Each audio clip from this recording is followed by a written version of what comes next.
I fiori depositi tra i pezzi dell'auto e lo steccato spezzato, quel che resta dell'ennesimo incidente mortale lungo le strade della nostra provincia. Questa volta la vittima ha appena 20 anni. Federico Costa, 21enne di Montegalda, ha perso il controllo dell'auto andando a sbattere contro una recinzione e finendo la corsa in un canale che costeggia la campagna tra le province di Padova e Vicenza.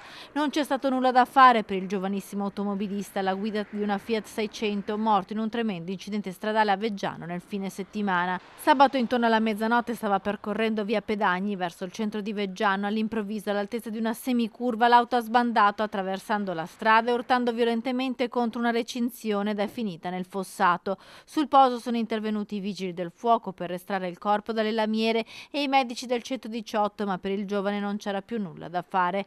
È morto sul colpo, troppo gravi le ferite riportate. La polizia stradale di Pieve di Sacco, intervenuta per i rilievi, sta cercando di ricostruire le cause dell'incidente mortale. Non si esclude che all'origine dello schianto ci possa essere anche la velocità sostenuta o la pioggia battente, visto che sabato sera a quell'ora stava piovendo e l'asfalto era viscido.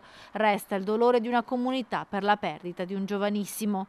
In questo momento di grande sofferenza per la famiglia voglio esprimere il mio cordoglio personale e di tutta la comunità di Montegalda, la vicinanza per la perdita di Federico, di questo giovane ragazzo, e spero possa essere di sollievo per la famiglia, immaginando il grande dolore che sta provando in questo momento.